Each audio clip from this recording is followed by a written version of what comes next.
máximo de didática possível para tentar explicar para vocês o que seria o ciclo da autossabotagem. E para depois disso, depois dessa aula, o que nós vamos fazer?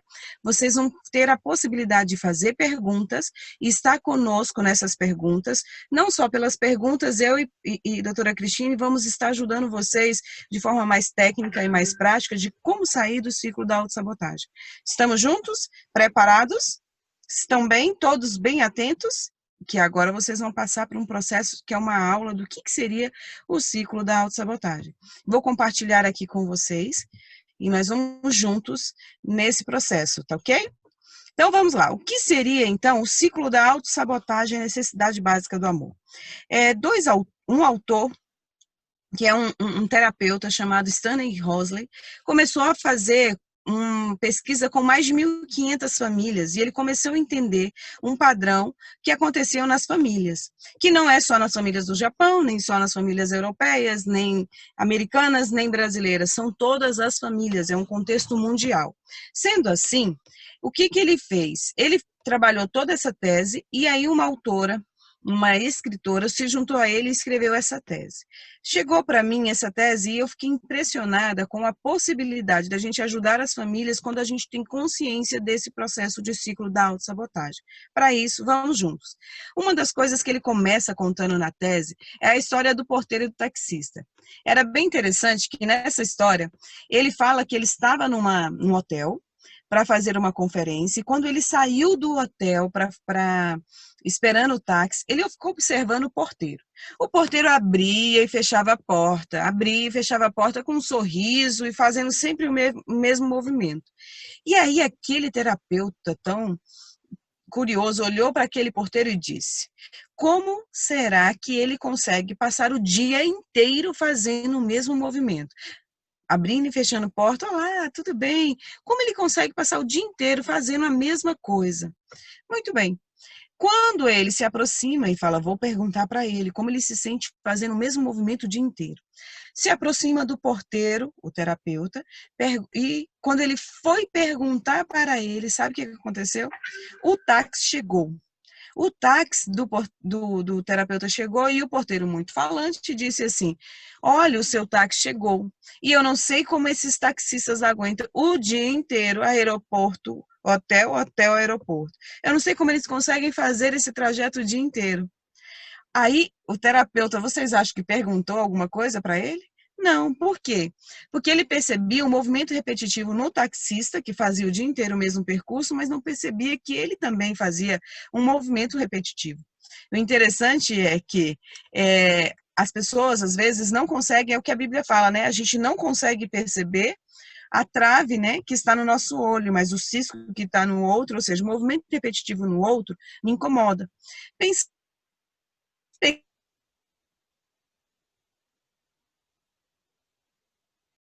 porém, muitos reproduzem comportamentos repetidas vezes que são autodestrutivos.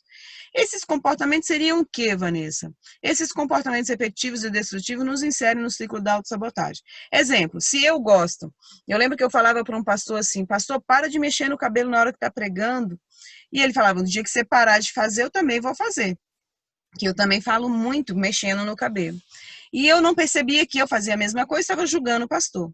Mas isso não tem interferência nenhuma na vida da gente, se for uma questão do que, gente? Se for uma questão que não interfere, não for um comportamento autodestrutivo. Mas eu quero contar, na tese, ele conta várias histórias, como alcoolismo, como agressividade, como vício pelo trabalho. Ele fala de vários, mas eu queria trazer para vocês o exemplo do pai que queria separação, tá? Certa vez chega, então, um pai que foi para o consultório desse terapeuta e disse, olha, eu quero separar-me. Como assim? Você quer se separar? Por quê? Ah, porque eu traí minha esposa e eu preciso me separar. Mas você pediu perdão? Não. Mas por que você... E você tem filhos? Tenho, eu tenho um filho de 10 anos. O que seus pais acham disso? Ele falou, meu pai também se separou da minha mãe quando eu tinha 10 anos. Opa! O terapeuta parou, pensou e falou, não, a gente encerra a sessão aqui agora, e agora você vai trazer o seu pai na próxima sessão. Então, aquele homem que queria separação trouxe o seu pai, e na sessão seguinte o terapeuta perguntou para o pai daquele pai, dizendo, E aí, por que que você se separou da sua esposa? Ele falou, eu traí minha esposa. Eu falei, mas por que você não pediu perdão? Por que que você não tentou refazer seu casamento? Ele falou, não sei. E por quê? E aí ele falou assim, o que seu pai disse disso? Ele falou, não, meu pai também se separou da minha mãe quando eu tinha 10 anos. Aquele terapeuta entendeu que já estava na terceira geração de um ciclo de autossabotagem. Assim acontece, por essa razão a gente pergunta assim, por que tantas repetições? As repetições, esse padrão repetitivo de família em família que acompanha a terceira e quarta geração, a gente não entende. Vocês já viram esse personagem da Era do Gelo, desse desenho animado, dessa animação? Eu não gosto muito de assistir o esquilinho, porque esse esquilo, ele está o tempo inteiro atrás de uma noz, enquanto todos os outros personagens estão refazendo e reconstruindo a sua história. E ele continua se auto-sabotando porque aprendeu disso. Eu pergunto para você, esse esquilo gosta de sofrer? Se tiver criança me assistindo, fala aí para o papai e para a mamãe, será que esse esquilinho gosta de sofrer? Você gosta de sofrer? E por que então tantas repetições de sofrimento? Por que repetimos os mesmos erros sabendo que iremos sofrer por isso? O que nos leva a agir assim? Entenda como se livrar desse comportamento antes que tudo aconteça de novo. Nós reproduzimos porque aprendemos, e eu quero ensinar agora para vocês por que a gente faz isso. Por quê? Porque esses comportamentos repetitivos são aprendidos na infância, na primeira infância, porque nós aprendemos por modelos, nós aprendemos por imitação. Quando nós aprendemos assim, olha o que acontece. É quando é nos supridas necessidades básicas. Nós temos muitas necessidades. Nós temos necessidade de trabalho, de lazer, de alimentação, de socialização, de vivências e muitas outras coisas. São nessas necessidades básicas que são supridas, é que a gente vai aprendendo a ter nossos padrões de comportamento. Como diz Maslow, né, um teórico da psicologia, nós precisamos suprir as nossas necessidades, que são fisiológicas, vai desde a fisiológica até a realização pessoal. Mas muitos de nós ficamos ali na base da pirâmide e não chega à realização pessoal porque a gente prioriza as necessidades fisiológicas, por exemplo. Fisiologia, respiração, comida, água, sexo, sono, homeostase, excreção, é o que Maslow coloca. Quando um bebê nasce, sabe o que a gente faz? A gente prioriza o quê? Se está comendo, se está alimentado, se tá de cocô ou não, ou seja, se está sujinho ou não, se tomou banho ou não, assim por diante. Nós, geralmente, damos as prioridades às questões fisiológicas, porque é a base da pirâmide. Mas e segurança? Amor e relacionamento, estima, realização pessoal. Por que essas outras necessidades, que são necessidades básicas, e todas poderiam ser resumidas em como se fossem atos de amor, porque todas elas precisariam desse amor, quando nós negligenciamos as outras, as pessoas não desenvolvem para ponto de ter a realização pessoal. Muitos de nós negligenciamos as verdadeiras necessidades. Nós temos uma cultura mundial, que não é só de um país ou outro, que a gente é o seguinte, se a gente coloca comida em casa, se a gente provê as necessidades básicas, isso já está resolvido, como se o ser humano só precisasse de questões físicas, e negligenciamos as outras. Então, as necessidades são supridas nas famílias. E nós priorizamos o quê? As necessidades fisiológicas. E negligenciamos as outras necessidades, todas, que podem ser resumidas em atos de amor. Muitas crianças, pode ser eu e pode ser você, estamos vivendo um momento que nós somos negligenciados no passado ou estamos negligenciando hoje na nossa família. Olha o que acontece se formos negligenciados. Ideias e conceitos nas famílias, se as necessidades são supridas. Olha os conceitos e ideias que acontecem nas famílias, se as necessidades são negligenciadas. Eu vou pedir para você agora avaliar tanto a sua família da sua infância, quanto a sua família hoje, como que está vivendo. Eu vou falar aqui as características ou as ideias e conceitos e você mesmo vai avaliar aí.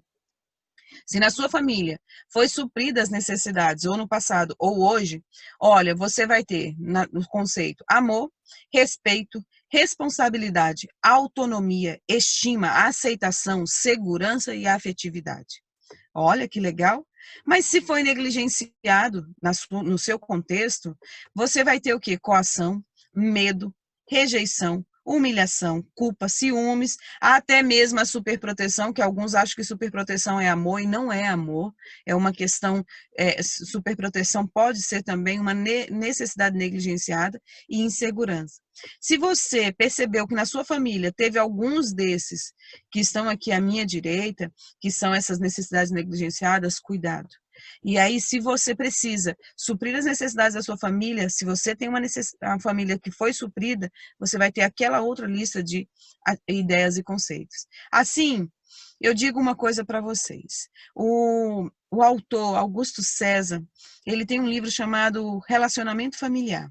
E lá ele fala exatamente essa frase. A privação de amor cria um vácuo no qual a depressão, a alienação e mesmo a revolta podem achar lugar no coração dessas crianças. Quando crescem, com muita frequência, formam estruturas patológicas do caráter. O que significa isso? Nós deixamos um vácuo, que aí vem depressão infantil, pode ser depressão em adulto também, alienação. Vocês já viram os adolescentes quando ficam alienados por um jogo, por uma atividade, e os pais que quando trabalham tanto ficam alienados precisando de dinheiro, eu tenho que fazer dinheiro, eu tenho que fazer isso. E mesmo assim, muitas pessoas podem começar a ter revoltas. Já viram então aquelas pessoas que são rebeldes sem causa, sabe? Tenho que comer, tenho que vestir, tem uma família saudável e assim, ainda assim são rebeldes, porque na verdade tem um vácuo ali que era a necessidade de amor. E muitos de nós fomos criados com esse vácuo e hoje estamos vivendo estruturas patológicas. O que é patológico? É doente. São coisas que não são saudáveis, que estão no nosso caráter.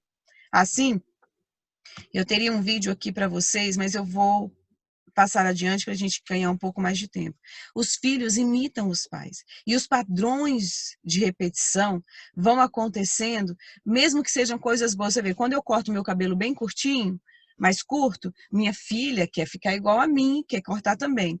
Se eu estou vestindo uma roupa de um jeito, minha filha também. Se eu pensar em fazer uma maquiagem, alguma coisa assim, ela quer fazer também. Por quê? Porque os nossos filhos crescem por modelos, aprendem por modelos. Você também aprendeu por modelos. Geralmente, a filha aprendeu com a mãe a cozinhar ou a fazer algumas coisas, o filho dirige parecido com o pai e assim por diante.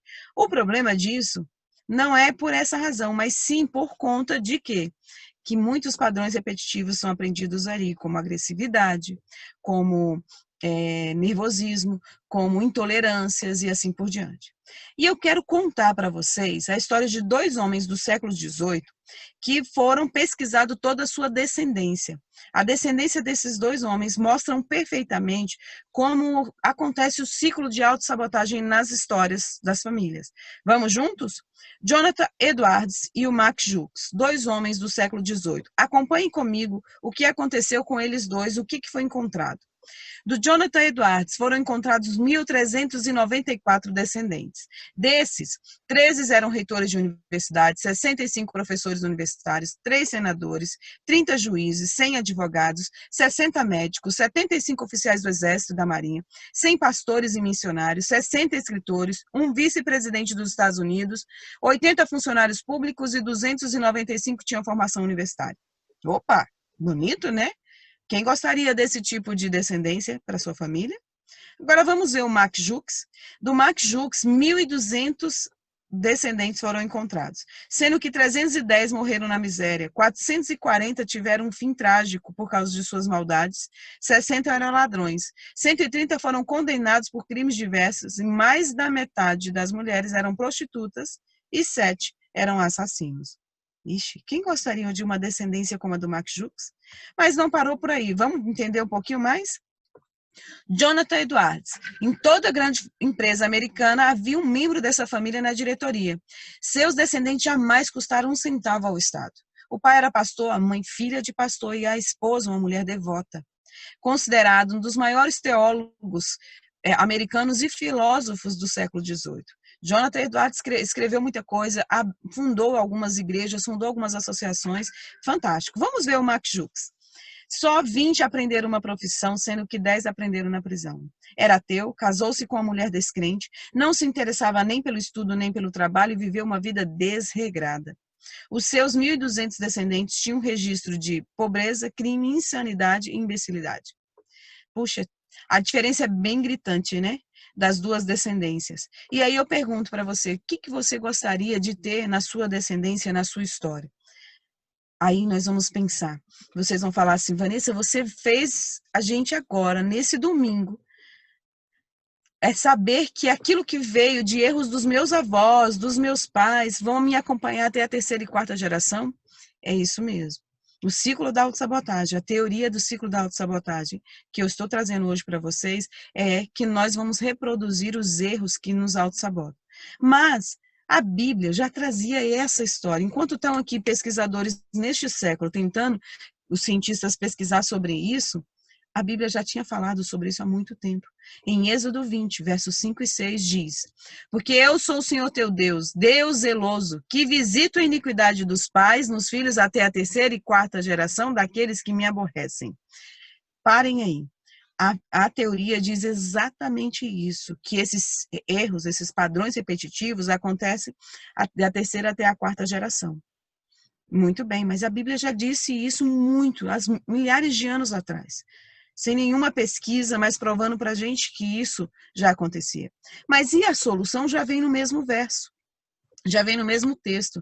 Porque assim como a teoria diz que a gente precisa tomar consciência, a Bíblia diz o seguinte, como que eu vou romper? Segue aí a leitura do texto.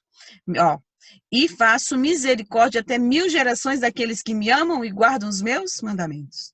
Ou seja, você quer quebrar um ciclo de autossabotagem na sua história?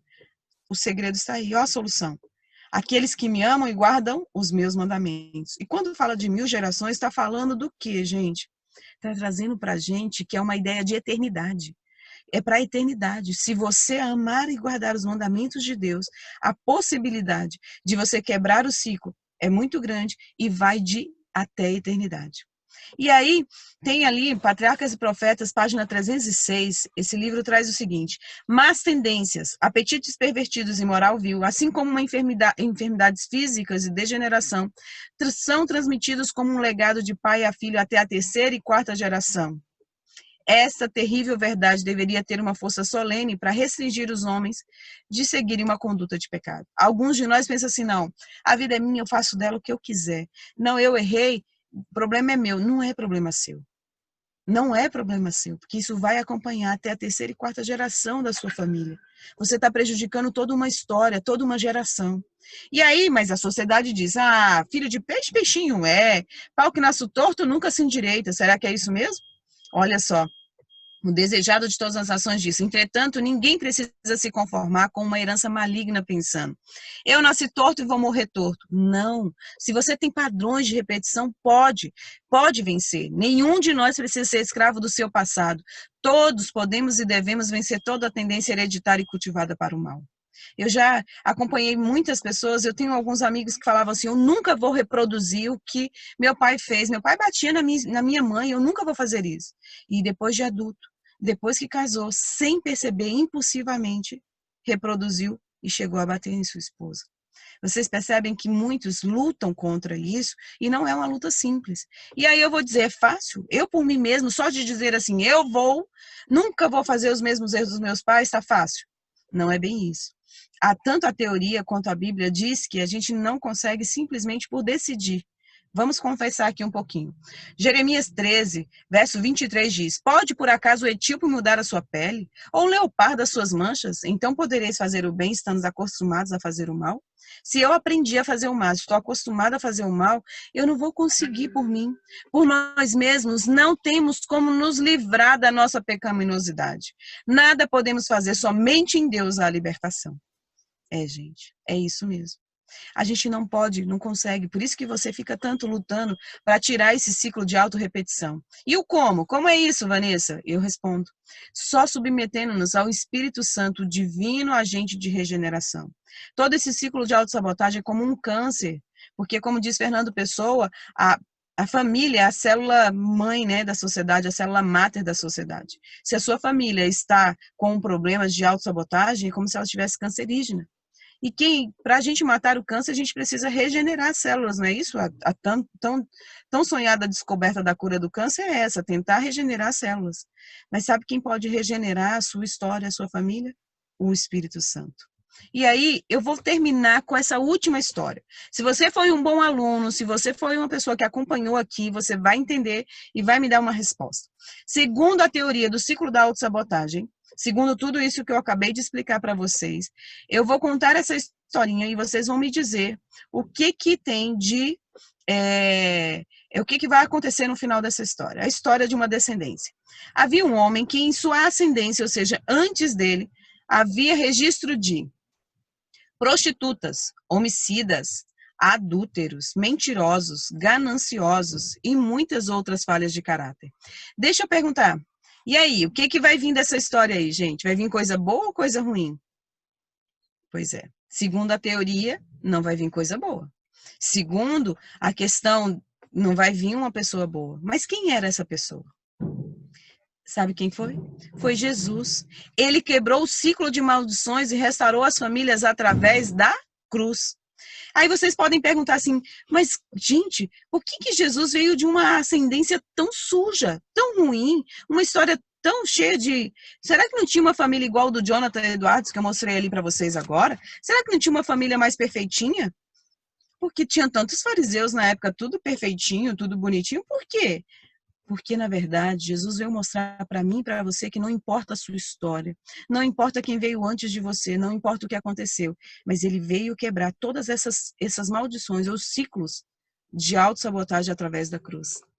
Deus restaurou todos nós, certo?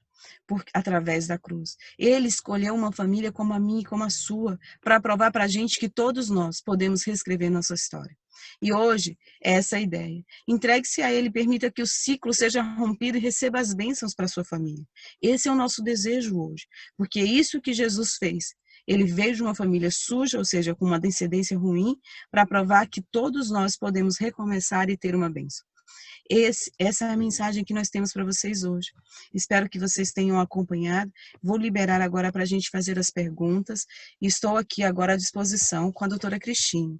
A doutora Cristine vai nos ajudar também a responder o que pode acontecer conosco com essa questão do ciclo da autossabotagem. Estou aqui agora com vocês e eu gostaria de dizer a todos, o ciclo pode ser rompido. Não é fácil? Não é fácil. Estamos nessa tendência. Pastor, eu não sei se as pessoas conseguiram, porque eu falei rápido, eu sei, porque é um assunto tenso e denso, e eu precisava trazer isso de uma forma didática. Me desculpe se falei mais rápido hoje, para tentar explicar a situação, mas se você aí tem alguma pergunta, ou até o pastor mesmo percebe que a gente possa ajudar, como ajudar essas famílias, estamos aqui agora à disposição. Cristine, se você quiser também trazer as suas considerações, esse é o momento, tá bom? Comecei a pensar aqui que como isso é importante e é real. Porque na nossa primeira infância, a gente aprende os conceitos básicos que a gente leva para a família, conceitos de qual é o papel do pai, qual é o papel da mãe, o que é uma família, questão de moral, questão de carinho, de preocupação, de certo e errado. Tudo isso a gente constrói na primeira infância. Tanto que alguns estudiosos dizem que o nosso conceito de empatia a gente aprende através da relação dos nossos pais. Aquela criança que nasce com aquele pai e com a mãe sempre brigando, sempre discutindo, sempre insultando um ao outro, dificilmente vai ter um senso de empatia em relação a outros quando crescer.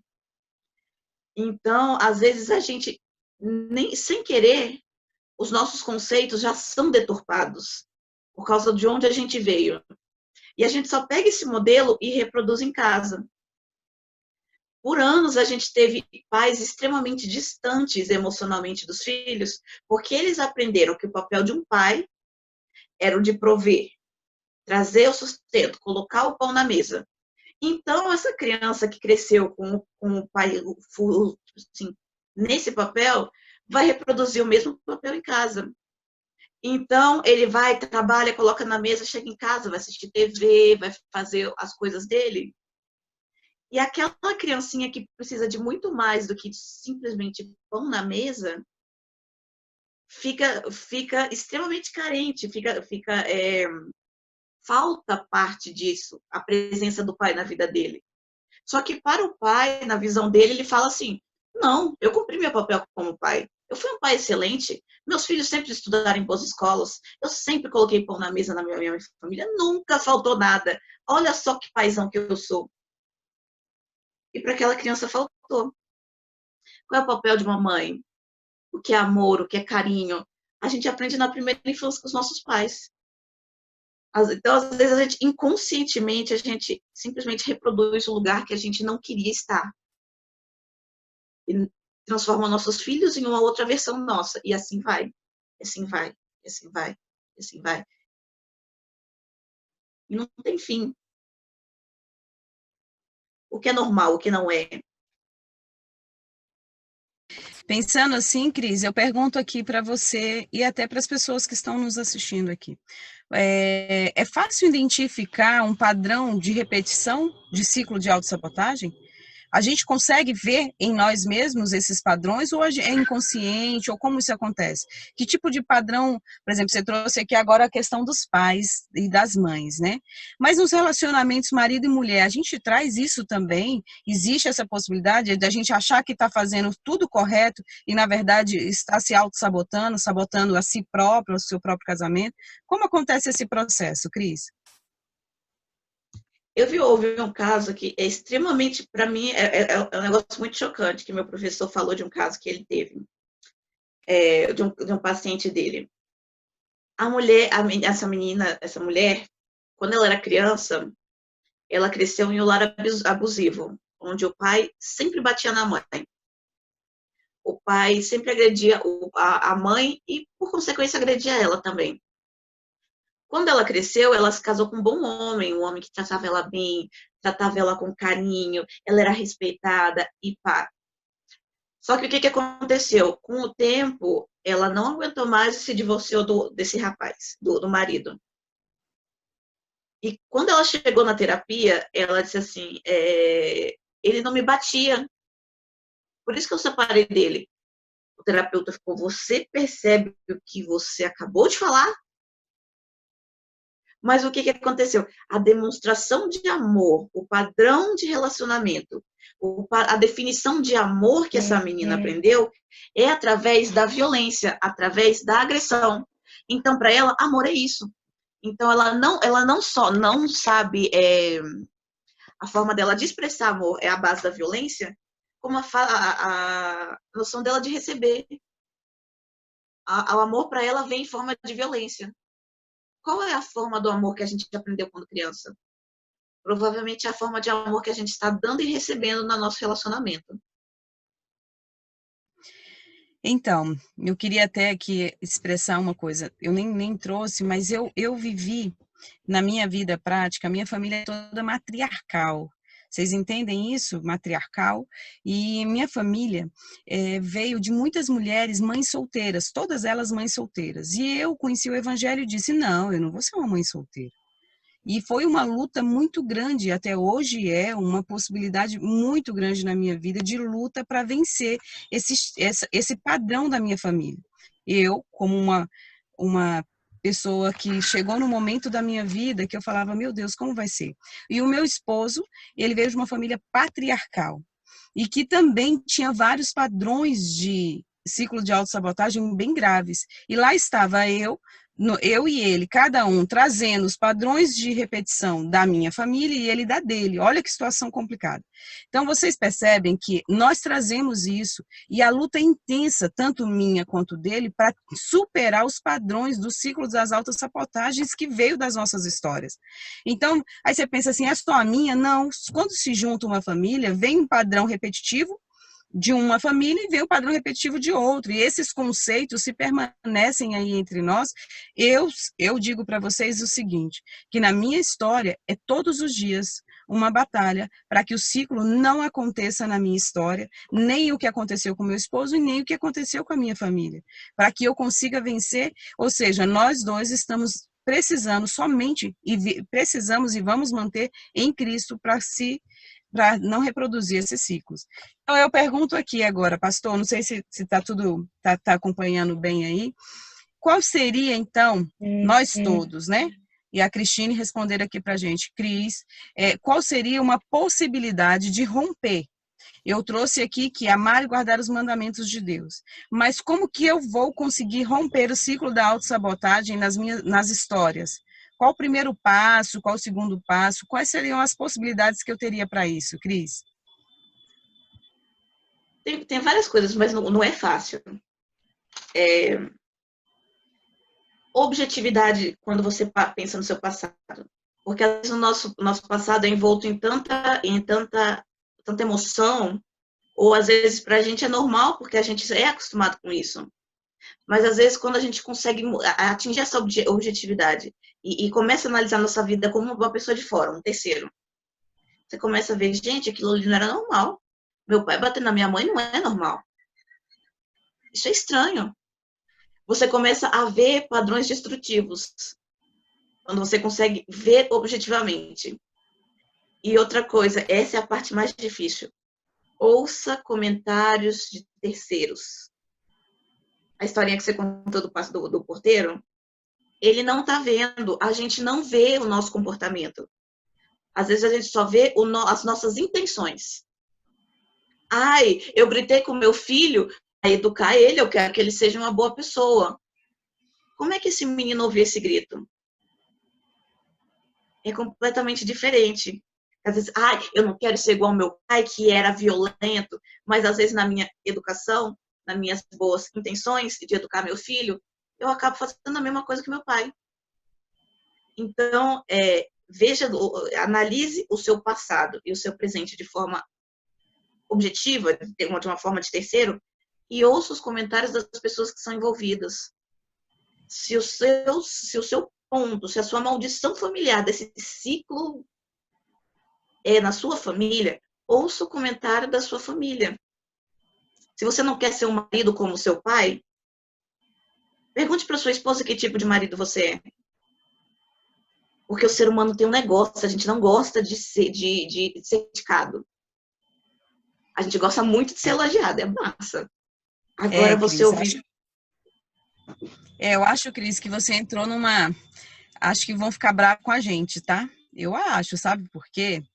Porque a gente não gosta de ouvir o outro, é verdade. E para a gente avaliar a nós mesmos pelo outro que convive conosco, como diz, tem alguns autores, por exemplo, Dubar fala que eu nunca sei quem sou a não ser pelo olhar do outro, é um teórico francês. Bauman já traz que a nossa identidade, ela é fortalecida, são várias identidades. Você tem intenções, mas o que você mostra para o outro é o que você é de verdade. E quem recebe as suas ações, nós somos feitos pelas práticas. E as nossas ações revelam quem nós somos. Mas quem recebe as suas ações é o outro, não é você. Aí eu vou dizer aqui, eu acho, pastor, que as pessoas vão ficar bravas com a gente, porque dizer, me fala que tem um ciclo da autossabotagem, agora fala para eu tomar consciência, sair de mim, olhar por fora, e agora ainda ouvir as críticas do meu esposo. Ouvir o que meus filhos têm para falar, eles são críticos, porque a gente está tão magoado, a gente está com tantas emoções que a gente não percebe que eu preciso passar por um processo de avaliação de quem realmente convive comigo. Gente, olha, vocês estão me vendo aqui, a gente está conversando, aí você é meu amigo e tal, você vai falar só coisas boas. Agora vai conversar com o meu marido, com os meus filhos, as minhas falhas. É diferente, porque a intimidade demonstra realmente o ciclo. Vocês entendem? Só que a gente não consegue fazer isso que a Cris acabou de falar para a gente. A Cristine disse para a gente fazer o seguinte, falar uns com os outros e ouvir o que o outro está dizendo.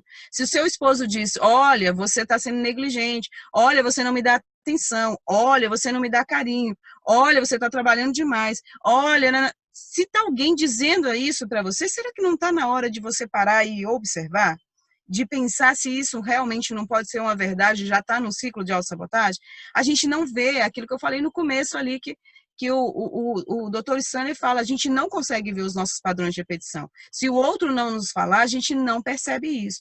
Alguns percebem, né, Cris? Quando é bem grave, as pessoas percebem. Algo muito, assim, que ressalta os olhos.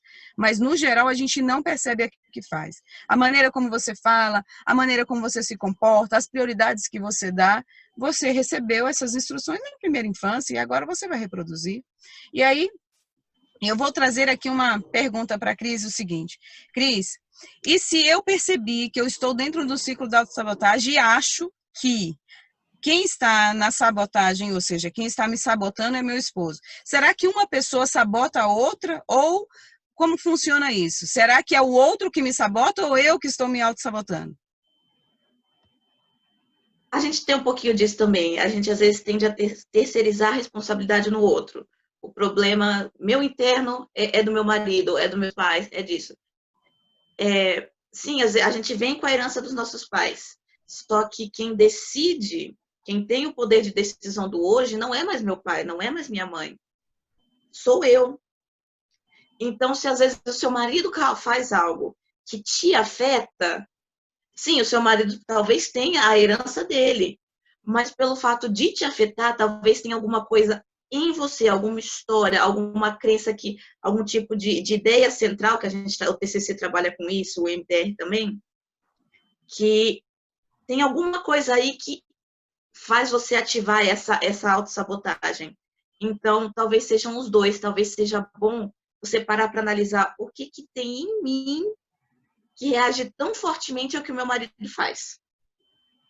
Talvez seja essa herança. Isso. Ou seja, não dá para dizer assim, ah, mas é ele que está me auto-sabotando. Alguns de vocês podem estar nos ouvindo agora e falar assim, ah, tal pessoa tinha que estar ouvindo essa aula hoje.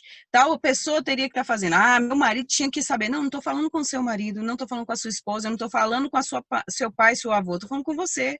É você mesmo.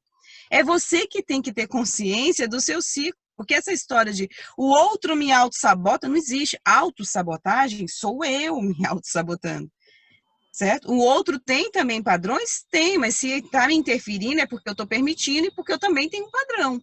Entende isso? Então não existe vítima nessa história do ciclo da autossabotagem. Na verdade, nós todos somos protagonistas da nossa história, porque é isso que Cristo faz. Ele te dá uma página em branco para você reescrever a sua história.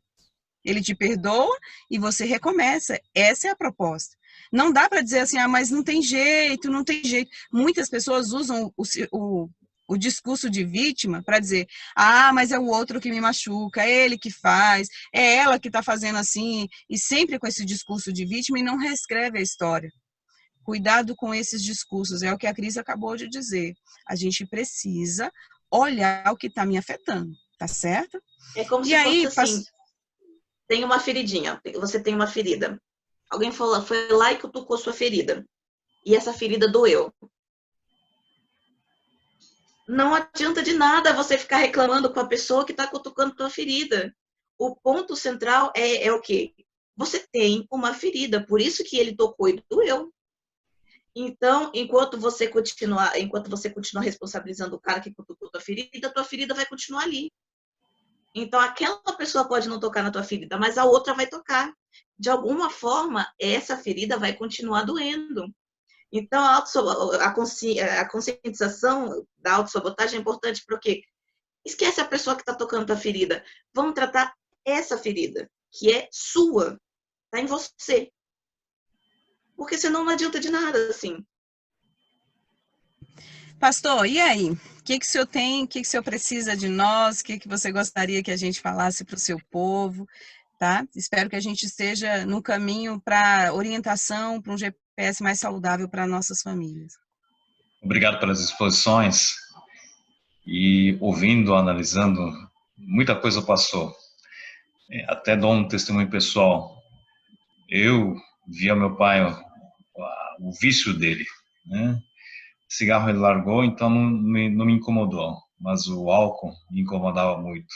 Até que quando criança, eu devia ter uns 12 anos, escondia as garrafas, todas as garrafas de álcool dele, né? Só que meu pai obrigou eu a trazer de volta. Só que mais tarde, na universidade, antes de me converter, eu estava bebendo muito álcool. O que interrompeu foi o evangelho, né? Se não fosse o evangelho, eu certamente reproduziria esse padrão. Mas eu percebo que, mesmo o evangelho tendo feito um milagre como esse, alguns padrões, ciclos não muito saudáveis permaneceram em mim, minha irritabilidade. E eu hoje analiso, percebo meu pai como era irritadíssimo em relação à minha mãe, em relação aos filhos. E se eu não me cuidar, vira e mexe, eu me pego fazendo isto. E a gente tem assim uma certa imagem pietista do evangelho, né? O evangelho devia me transformar, não esperava que me transformasse. E eu, como pastor, nesses anos, a gente percebe os membros, né, carregando muitas coisas, e o evangelho não fazendo efeito. Assim como percebi em mim, o evangelho fez um efeito imediato em relação ao vício do álcool, mas em alguns comportamentos agressivos, né, até hoje tem que carregar. Como é que o evangelho, né, pode me transformar efetivamente? Né? Foi falha do evangelho? Certamente não. Né? Então, o que faltou? Né? O que falta às pessoas em relação ao evangelho? Né? Então, é justamente essa questão que me incomodou, me perturbou muito aqui. Né? Por que o evangelho não fez transformação expressiva? Não sei se a doutora Vanessa está continuando ouvindo, mas essa questão, né? Eu visito a iniquidade dos pais nos filhos até a terceira e quarta geração, mas o uso de misericórdia até 1000 gerações, né? Daqueles que me obedecem, está no segundo mandamento. Não terás outros, né? E não terás, farás para ti imagem de escultura, idolatria. Então, eu fiquei analisando essa promessa esse ciclo de autossabotagem, terceira, quarta geração. Mas a misericórdia, 1000 gerações por eternidade, mudança radical. Tem a ver com idolatria. E fiquei analisando teologicamente isso. Será que a idolatria do eu que não me permito ser criticado, não permito ser, né, avaliado, o eu que a gente tenta se proteger, né, e que fica incomodado quando a pessoa aponta, você tem problema nisso, né, você tem que mudar isso. Não, estou fazendo melhor, estou sendo um bom pai, não é possível, né? E você não admite. Será que a idolatria do eu que impede a plena bênção de Deus, a transformação do evangelho? Eu acredito também que tem um aspecto assim, de que lado está o evangelho na sua vida? Do lado de fora ou do lado de dentro? Uhum. Porque, para mim, tem duas formas de você ver o evangelho. Uma pessoa de fora, Jesus é de fora, ele vem, me salva e eu sigo minha vida. Ele é um terceiro. Outra forma de ver o evangelho é, ele me salvou e agora eu sou parte disso. Eu sou parte dessa história, eu sou parte da graça, eu sou parte dessa redenção, dessa coisa linda, dessa história maravilhosa. A minha família, quando a gente pensa, minha família é minha, a gente internaliza isso. Então tem um peso muito grande na gente. Agora, às vezes o evangelho que não faz a diferença é esse evangelho que não é internalizado, que é algo de fora. Jesus vem, me salva e a gente fica por aqui. Agora, aquele evangelho que realmente transforma é aquele que você internaliza e você se torna parte disso. Então, a gente cria para a gente uma identidade de cristão. E quanto mais a gente vai nutrindo essa identidade de cristão, de filho de Deus, de uma parte ativa na redenção, a nossa história individual vai se tornando menor. Porque pensa, o que é tipo assim, o meu passado, o que é a história do meu pai, a história do casamento da minha mãe, sendo que eu tenho uma missão para cumprir, eu tenho um mundo para salvar, eu tenho a enormidade da redenção na minha mente, no meu coração, e quanto mais eu internalizo isso, é como se o evangelho toma posse da minha vida. Eu sou uma cristã, antes de ser a filha do meu pai, a filha da minha mãe, antes de ser... E assim vai, a neta e a bisneta de alguém, eu sou a filha de um Deus. E essa identidade vai encorpando e cria força. Então, ela supera a nossa identidade como indivíduos, como herdeiros de uma história, às vezes, não muito fácil. Cristine, a sua colocação é muito boa. A diferença entre você receber o evangelho e internalizar o evangelho. Então, podemos meio que diagnosticar que não são muitos os que realmente internalizam. E por não conseguirem fazer isto, continuam carregando, arrastando muitos ciclos de autossabotagem. Isso, e pastor, tem uma questão que desculpa só porque aqui é uma situação, mas assim, a questão da gente entender que tudo é processo. A gente quer passe de mágica, a gente quer, por exemplo, saiu de uma palestra, entrei na igreja, agora eu sou perfeito, não vai acontecer. É o que a Cristine disse, a gente precisa estar dentro de um processo contínuo mesmo. A gente vai vencer, por exemplo, você trouxe aí que você venceu a questão do alcoolismo da sua história. Mas as outras coisas vão continuar sendo vencidas, é o que a Bíblia traz em Jeremias lá, a gente vai estar sempre se reestruturando. Eu digo aqui para vocês que todos os dias a gente precisa refazer a nossa identidade como cristão para saber o que está acima.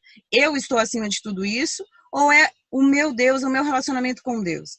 E aí vem uma questão do Espírito Santo. Hoje nós não temos uma relação com o Espírito Santo como uma pessoa que vai nos transformando e nos dizendo o que temos que fazer de mudança.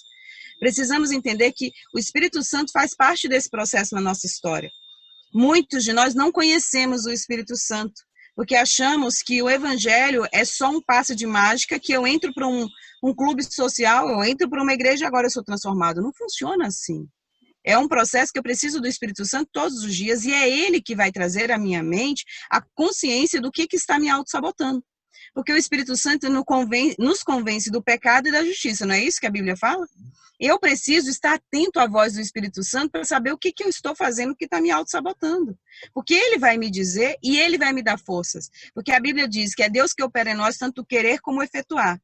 Mas se eu não permitir que ele coloque em mim o querer, você não vai sair dessa patologia nunca, ou desse autossabotagem nunca, porque você precisa permitir que o Espírito Santo te fale.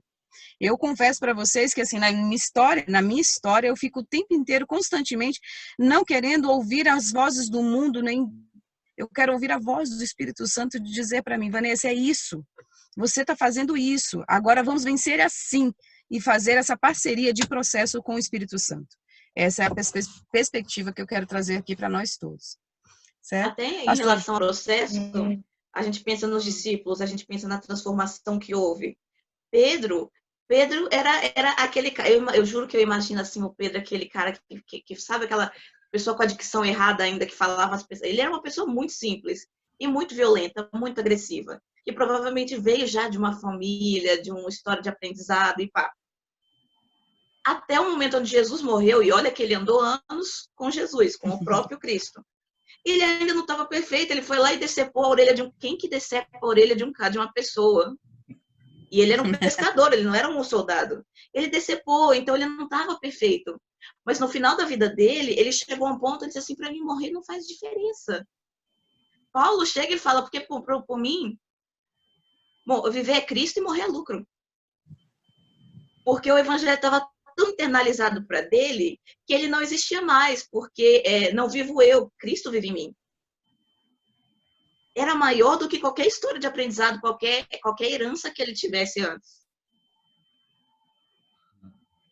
E aí eu até vou caminhando para encerrar com vocês, perguntando, e aí, qual é a sua relação com o Evangelho? Está interna? Está externa?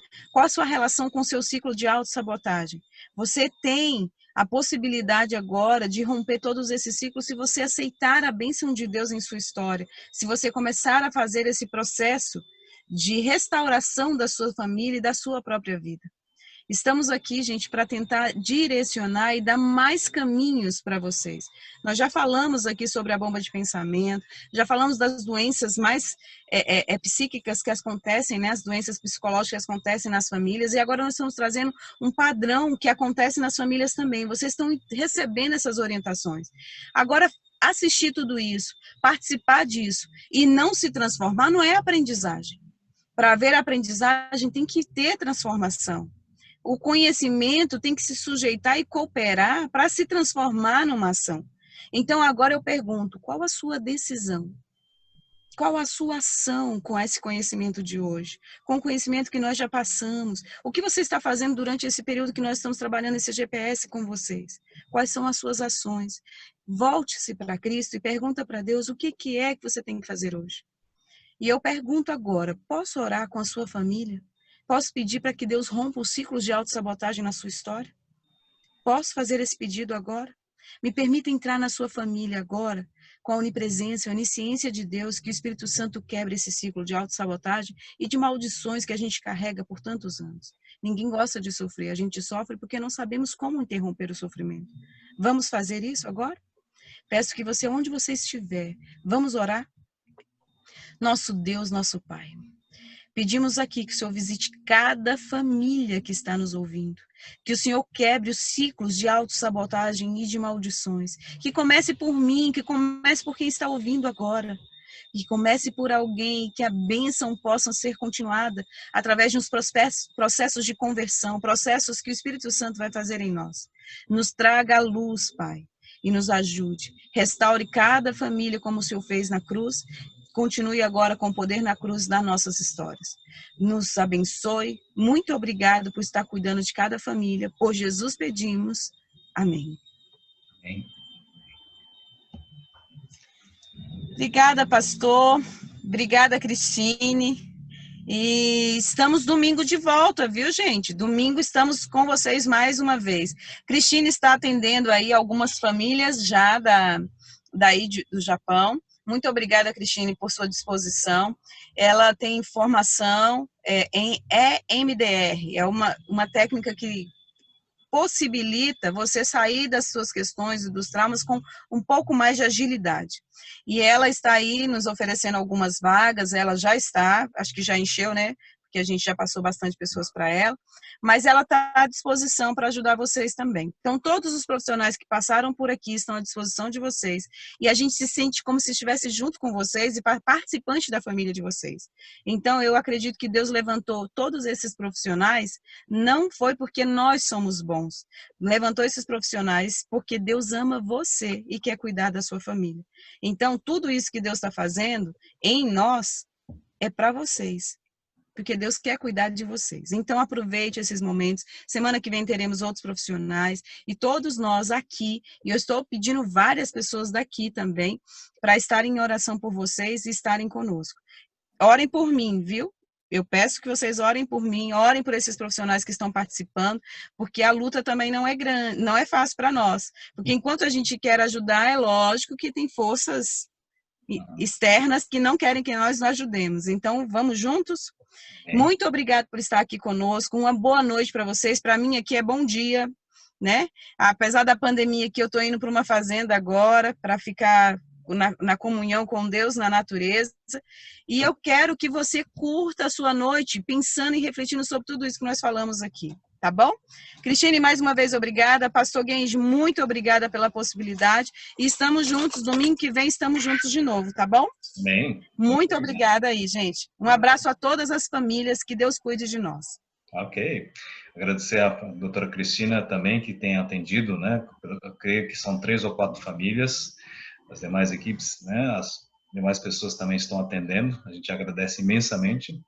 Domingo que vem está programado um tema muito interessante, crise de identidade, né? Síndrome de Eva, síndrome de Adão. Teremos provavelmente, né, a presença do pastor Lácio e também da professora Olivia Costa. Né? Espero que vocês acompanhem, né, essa programação especial preparada para vocês, né, para todos nós. Deus abençoe.